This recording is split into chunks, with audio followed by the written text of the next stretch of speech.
right, welcome guys. This is How I Talk. I'm your host, Chris Jones. And Tim Jones here. We're coming to you live today, Chris, from where am I? I'm located in space here, so I'm coming to your place. We have a special guest today. I'm excited about our guest today, so I'm hoping that you guys are excited as well about our fantastic guest. I'm looking forward to what she's going to tell us. Tell us who our guest is, Chris. Yes, we have Miss Melanie Gordon. Welcome to the show, Miss Melanie. How are you doing? I'm doing fine. Thank you for the invitation. I appreciate it. Excellent, excellent. Well, thank you for meeting with us again. We are elated to share your experiences to the audience out here. And, more importantly, I'm definitely looking forward to hearing your stories of your experience. So can you tell people out there a little bit about yourself?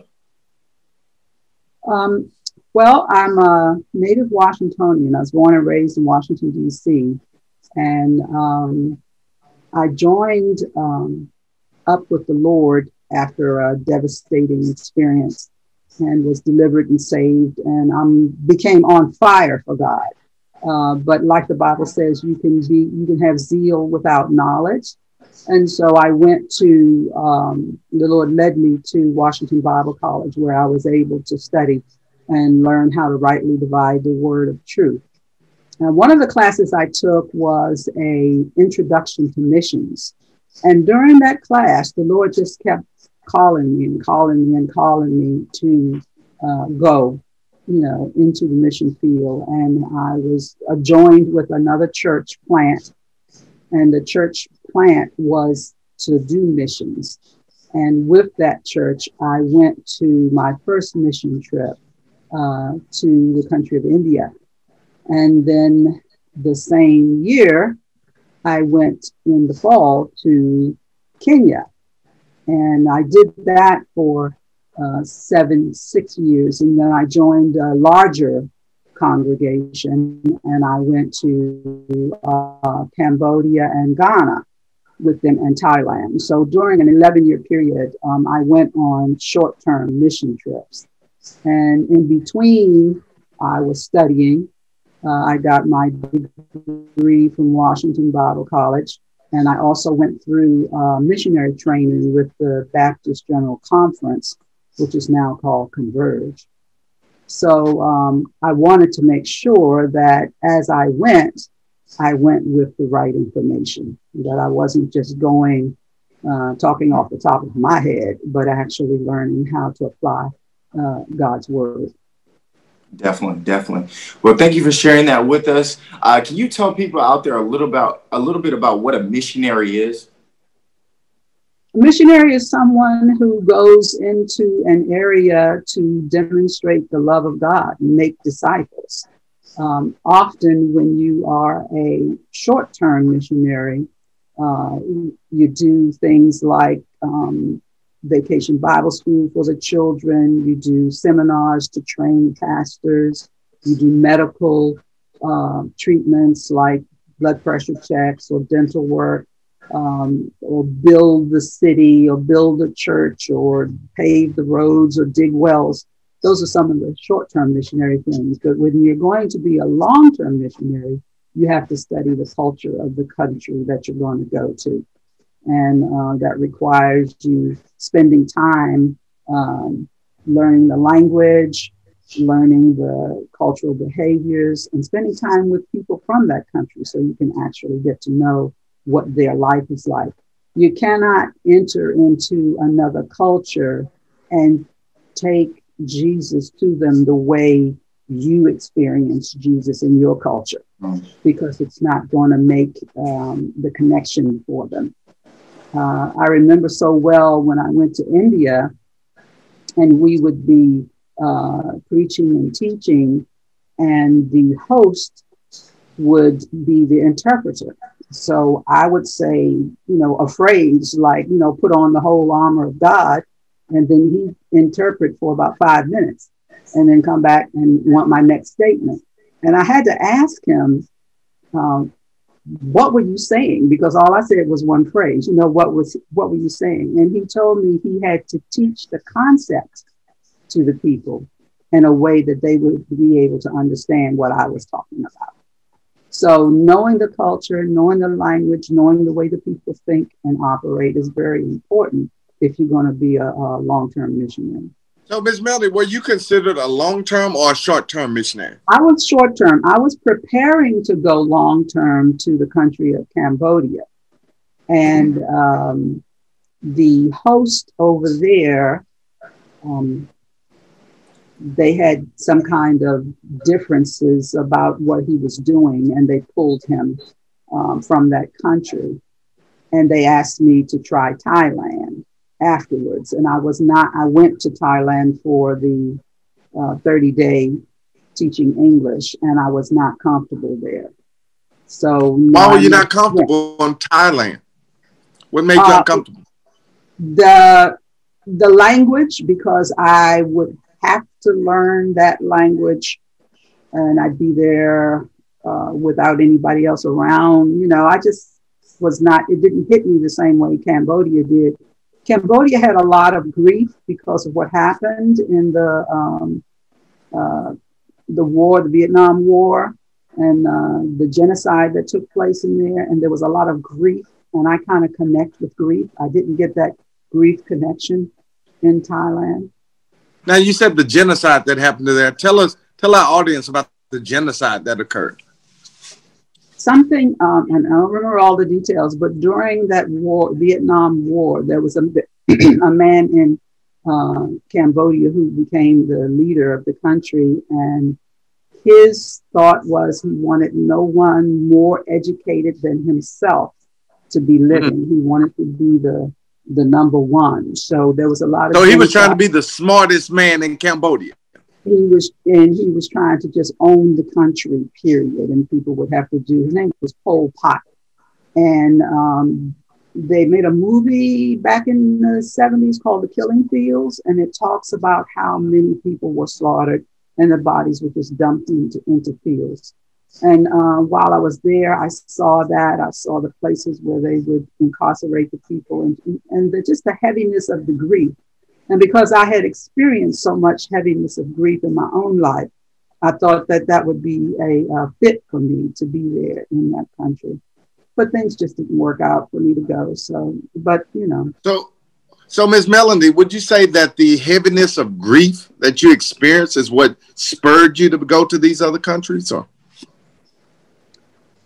Yes, in the sense that I know that Jesus can deliver you from anything. If he delivered me from what he delivered me from, he can deliver you from anything. And so just my... Now, you can't just say that and not tell the audience, Ms. L.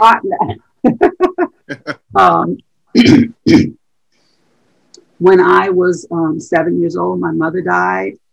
And excuse me, the circumstances around her death, I thought I caused. And so all of my life, for 30 years, I lived believing that I had killed my mother. So I lived in a clinical state of grief and darkness and despair and helplessness and hopelessness until I had a breakdown. And I went into the Psychiatric Institute, and in there was a young man who was running from his calling to ministry. And he relayed scriptures to me that helped me to understand that God and Jesus and the Holy Spirit were one. And so if I loved Jesus and I cared about Jesus, then I had to accept the Father as well. Because people told me when I was a little girl that God needed a flower in his garden. So he plucked my mother and took her off the earth and put her in his garden up in heaven. And I didn't want anything to do with God. But when you talked to me and taught me about Jesus, I didn't mind listening to that. That's okay. I could grab hold of that. And it was that understanding that God the Father, God the Son, God the Holy Spirit were one that delivered me, that started my progress. Because, you got to work out your soul salvation. So I had to work hard on my recovery to understand. That's why I went to Bible college.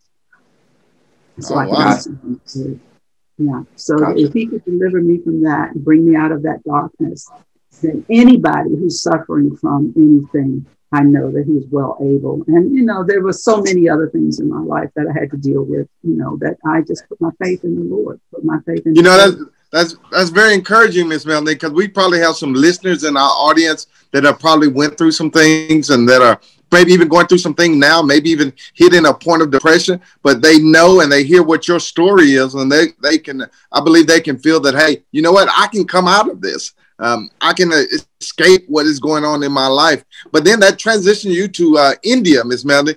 You know, when you went to India, tell me, did you get engrossed in the culture there? Did you kind of find out about it?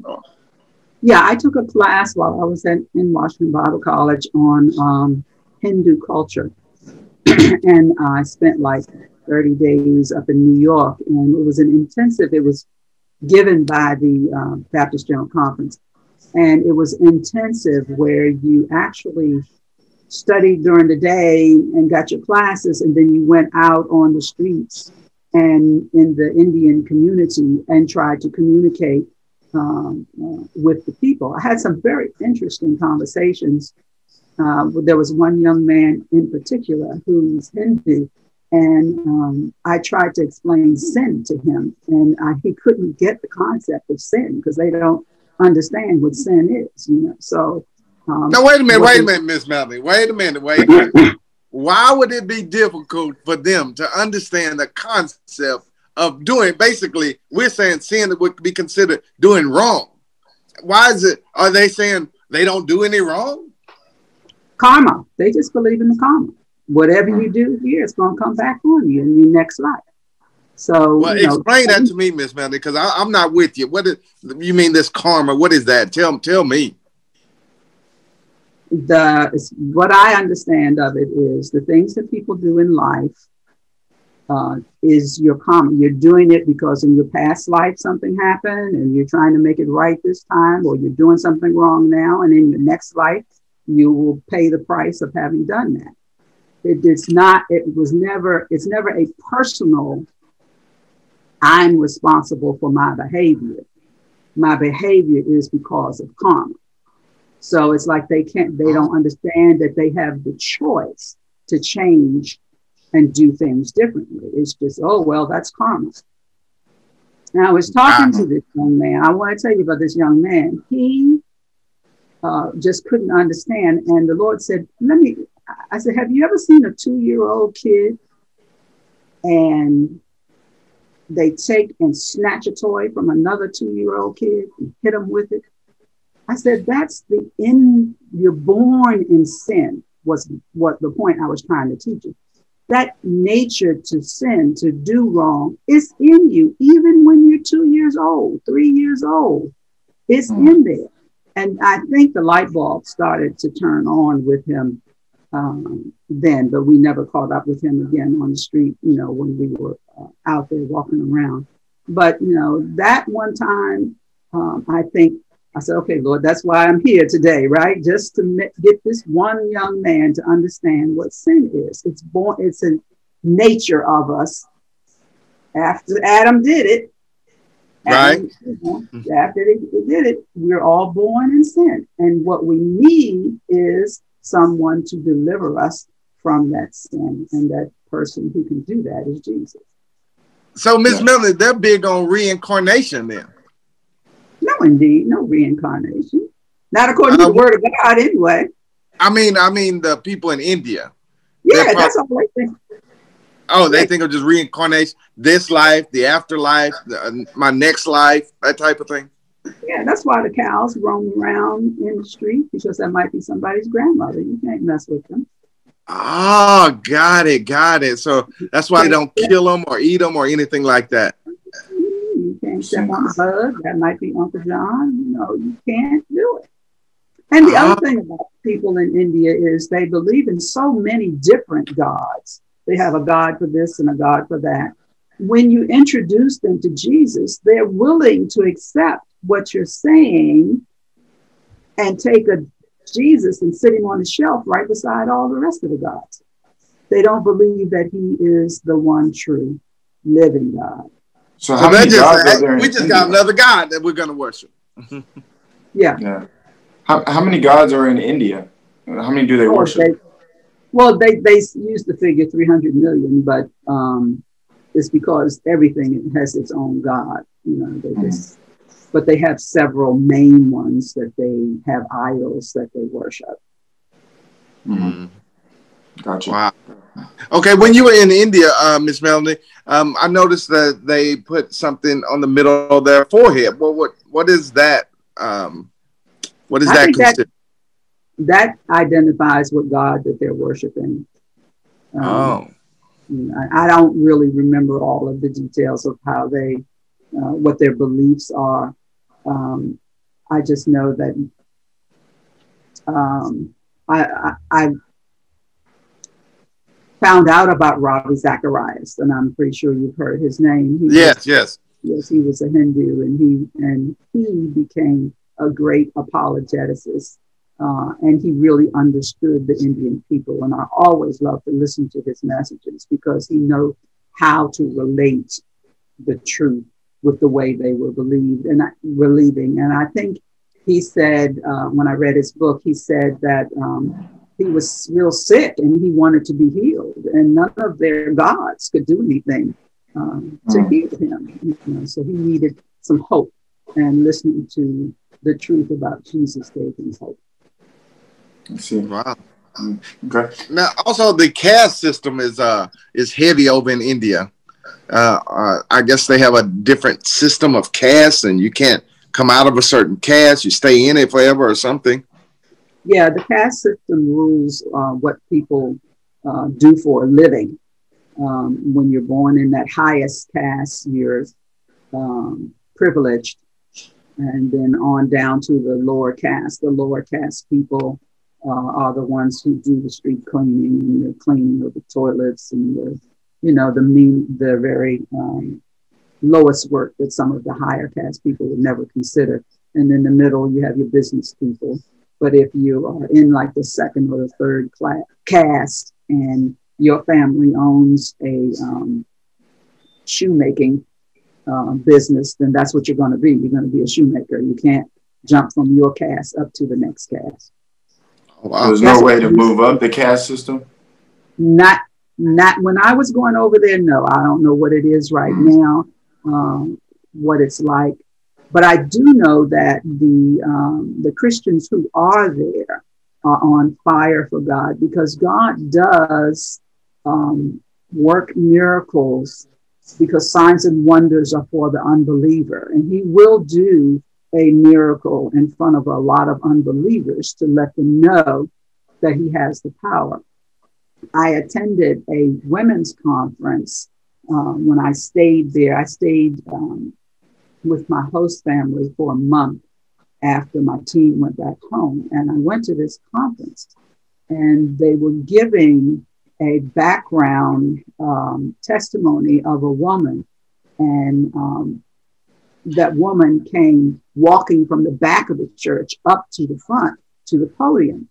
And the issue with her was she had MS. She had gotten so bad that she could not walk on her own. She said she would be on the floor and she would just use her arms to pull and drag herself around. She was introduced to Jesus, and Jesus healed her.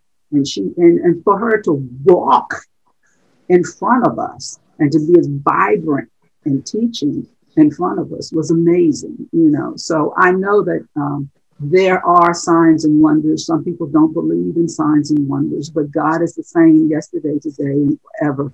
And what he did then, he'll do now. He does it for his glory. He does it to draw people. So I have witnessed many things over in India that I come back home and try to tell somebody about, and they look at me like I'm crazy. But I saw it. I experienced it. Yeah. And you said being on fire for God, right, in India. But that is not the predominant religion there. Is it, when they're on fire, is it something that they show to people, while they're walking around or at their church? Is it something that might be hidden behind the scenes when they're on fire because of what could happen to them possibly? It just depends on the location, because some of the places, the pastors and congregations are persecuted. We have been to India one year and come back the next year, and the pastors have experienced a lot of persecution because they would try to reach their people. and they'd be beaten and put into the hospital, or beaten and left for dead. Their churches would be ransacked and destroyed, but they continued. They did not give up. They continued to trust and believe in the Lord, and continue. Well, you don't want me here. Let me move over a few miles to the left, a few miles to the right. There may be some people who are willing to hear and receive. So they don't give up. They have their churches. A lot of times are just in people's houses. Some of the things that the team that I was with did was help build physical buildings that were churches. So we would donate the funds to build a house of worship. And when we would go over every year, we would dedicate that particular building to the Lord. And they know how to celebrate. They just have a wonderful time. And they will walk for miles to get to the church building. They will sleep on the floor for the few days that we would be there. And then they'd get up in the morning ready for some more teaching. Wow. That is interesting. It was, and the other place, I think you had mentioned, Miss Melanie, it was Ghana. Tell us about Ghana and what that was like. Well, Ghana and India, I had to compare the two, but I could only compare them with the fact of where I stayed while I was there. In Kenya, we stayed in the actual village where we lived in the mud hut for the days that we were there. We would have open air evangelism. We would have vacation Bible school for the kids. And we would go back to the host home, and his home was a mud hut, and there's no electricity. And it was very rural. Ghana, on the other hand, where we went to Accra, was more of the city. Not that Kenya didn't have city, because we landed in Nairobi. Nairobi is just like Chicago, New York, But you go to a smaller town, city like was Nakuru, was the city in Kenya, and it was more like one of your Texas villages, Texas cities or towns, But it was big to them. Here, it's considered rural. In Ghana, we went to Accra, which was a big city, and then we left from Accra and went out to the village, a village called Wali Wali, and that's when we were back to the mud hut and the no electricity, no running water, people who are just struggling to live in the village. Now, when you're living in these mud huts, Miss Melanie, and these no running water, things like that, give us an idea of, was it really hot during this time? Is it muggy? What is the weather like? It's Africa. Yes, it's hot. Yeah, I mean, is it? It's hot. Because I'm wondering, are you going to be cool? I mean, is there any cool air at night, or? Well, we picked the time of year to go when the weather's not so bad. Okay. So yes, it's hot in the daytime. It's a little bit cool at night. We would have to put a jacket or a shawl around us. And I must let everybody know that my team were all grandmothers. We were all in our 50s and over when we were over there. And that had such a great impact on the people that we went to see. Because the host in India and Kenya will just let everybody know these are grandmothers who've come 9, 10, 11,000 miles away from home to tell you about the love of Jesus. And that spoke volumes to the people. In Ghana,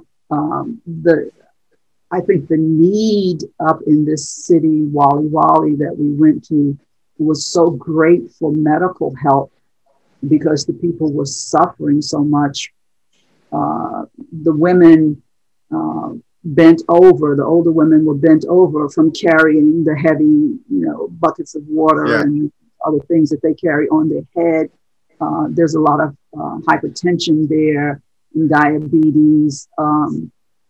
Dental work needed to be done. So in Ghana, we had different teams. We had the medical team, and then we had the evangelism team.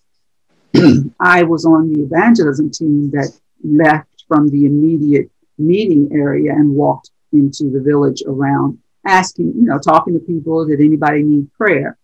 And I'm going to tell you about this one stop that we made. They brought a very elderly man out who had been very, very sick, and he could barely walk. They brought him out and turned the bucket upside down, and he sat down on the bucket. And the team laid hands on him and prayed for him. The men of the team did. Laid hands on him and prayed for him.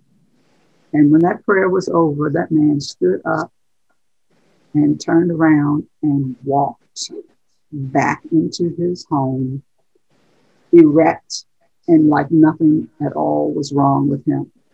And I have seen people be prayed for, and I have prayed for people, and they have actually recovered right in front of my eyes. So, to see the scriptures come alive today, 2,000 years after the Bible was written, it's just, that's how you get on fire, Chris. That's the fire that you get. It gets lit deep down in your spirit where nothing can shake your confidence in what God is able to do. But the zeal without knowledge is critical, because you've got to know that God does it for people to bring glory and honor to his name. So that one man getting healed in that village, he got the whole village turned around. Wow. Hey, well, Ms. Melanie, tell us about how Ghana is connected to the slavery trade, and because I love those pictures you had sent.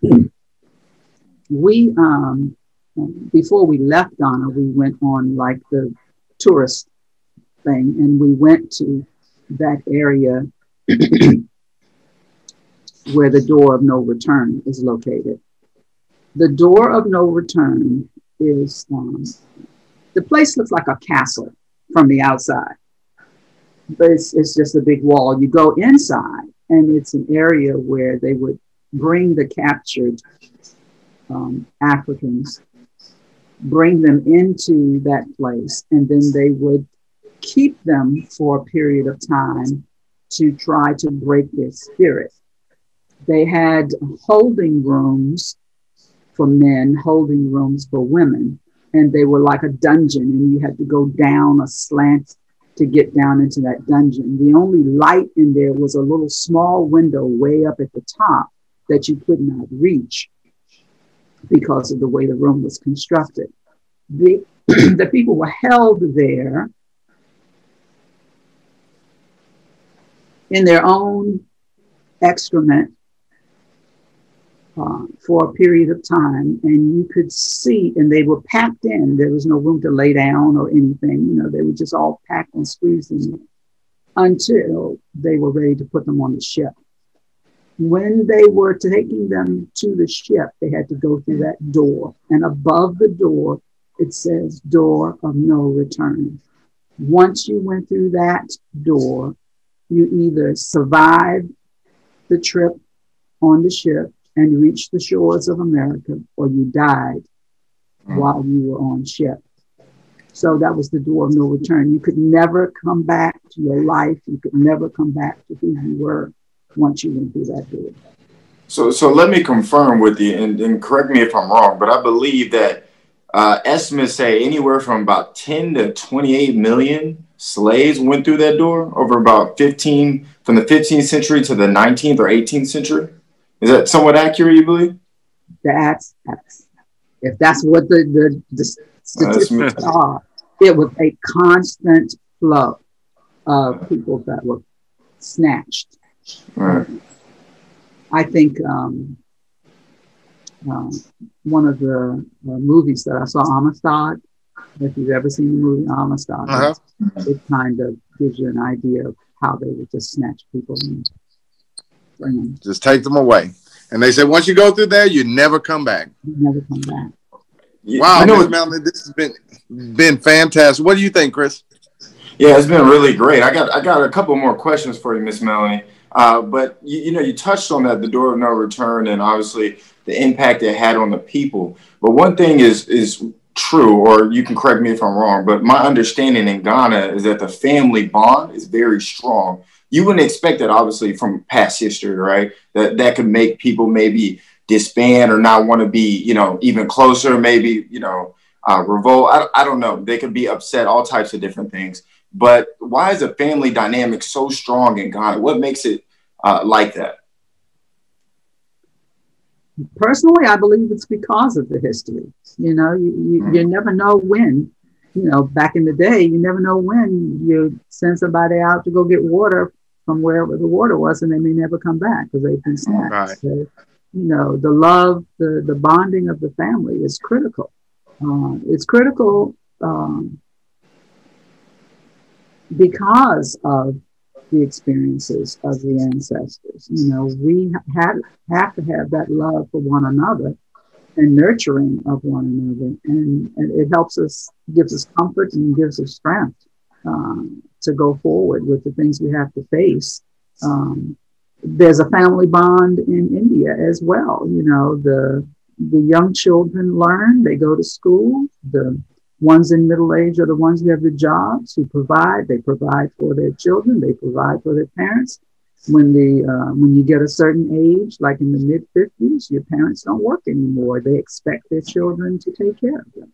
And that's the way they're raised, and that's the way they do it. They just work together. They stick together. You know, something about the freedom here in this country. I don't know whether that's the right word to use, but, you know, the culture that we have here in the United States.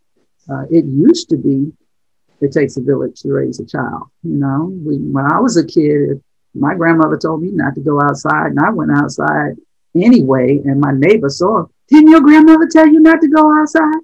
You know, so it was that family, you know, just the village, the family thing. We need to get back to that more today instead of everybody doing their own thing. Now, correct me if I'm wrong, but I believe over there in Ghana, do they have a lot of biblical quotes on the cars or the buildings to let you know who God is and how great he is? Now you tested my memory. That was a while ago. I don't remember. I'd have to look through my pictures and see if I saw anything like that. But there is quite, you know, you'll see churches around, and you'll see, Ghana, I think, is a little more advanced in their Christianity than others. Well, Nigeria is pretty big too with their Christianity. But I'm sure if you looked it up, I'm sure, you know, it's there. Gotcha. All right, Tim, you got any other questions, or what do you think? No, I just enjoyed hearing you today, Miss Melanie. It was great to have you. Well, thank you so much. And I hope I remembered enough stuff. There's so much to tell you about. I have so many stories that I could tell you, but, you know, God has been faithful to me throughout the years. And I just wanted to share his love and his greatness with everybody that I can share it to.